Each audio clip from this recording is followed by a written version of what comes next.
বাংলা সঙ্গীতাঙ্গনের পরিচিত মুখ জনপ্রিয় কণ্ঠশিল্পী তাহসান খান ব্যক্তিগত জীবন নিয়ে বরাবরই ছিলেন আলোচনার কেন্দ্রে। অভিনেত্রী রাফিয়াত রশিদ মিথিলার সাথে বিবাহ বিচ্ছেদের পর নতুনভাবে জীবন শুরু করেন মেকআপ আর্টিস্ট রোজা আহমেদের সঙ্গে। তবে বিয়ের 1 বছর পূর্ণ হওয়ার আগেই তাদের দাম্পত্য জীবনের ইতি টানার খবরে চমকে গেছেন অনুরাগী থেকে শুরু করে ছবিজ অঙ্কনের সকলেই।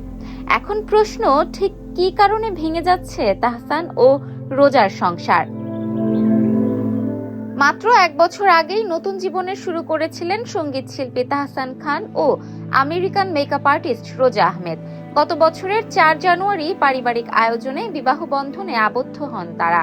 তবে সময় গড়ানোর আগেই সেই সম্পর্ক ভাঙনের পথে। সম্প্রতি সামাজিক যোগাযোগ মাধ্যমে বিবাহবার্ষিকী ঘিরে নানা উদযাপনের ছবি ও খবর ছড়িয়ে পড়ে, জানিয়ে বিব্রত পরিস্থিতিতে পড়েন তাহসান। অবশেষে গুঞ্জন দূর করতে নিজের দাম্পত্য জীবন নিয়ে মুখ খুলতে বাধ্য হন এই শিল্পী। বিচ্ছেদের খবর প্রকাশ্যে আসার পর থেকেই অনুরাগীদের প্রশ্ন, হঠাৎ কেন এমন সিদ্ধান্ত? যদিও তাহসান এ বিষয়ে বিস্তারিত কিছু বলতে রাজি হননি। অন্যদিকে পুরো বিষয়টি নিয়ে নীরব রয়েছেন রোজা আহমেদ। ঘনিষ্ঠ সূত্রগুলো জানিয়েছে, বিয়ের পর ধীরে ধীরে দুজনের জীবন দর্শন ও প্রত্যাশার পার্থক্য স্পষ্ট হয়ে ওঠে।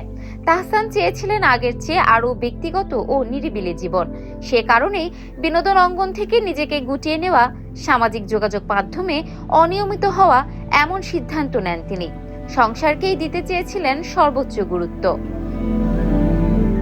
অন্যদিকে বিয়ের পর রোজার পেশাগত পরিচিতি ও সামাজিক পরিসর আরও বিস্তৃত হয়। নতুন এই বাস্তবতাকে তিনি উপভোগ করছিলেন বলেই জানিয়েছেন সংশ্লিষ্টরা। এই ভিন্ন মানসিক অবস্থান ও জীবনযাপনের ধারা একসময় দুজনের মাঝে দূরত্ব তৈরি করে। ঘনিষ্ঠ মহলের ভাষ্য অনুযায়ী শুরুতে সম্পর্ক টিকিয়ে রাখার চেষ্টা করা হলেও সময়ের সঙ্গে সঙ্গে মতের অমিল প্রকট হয়ে ওঠে। শেষ পর্যন্ত কাউকে দোষারোপ না করে পারস্পরিক সম্মান বজায় রেখে আলাদা হওয়ার সিদ্ধান্ত নেন তারা। জানা গেছে, গত বছরের জুলাই মাস থেকেই তারা আলাদা থাকছেন।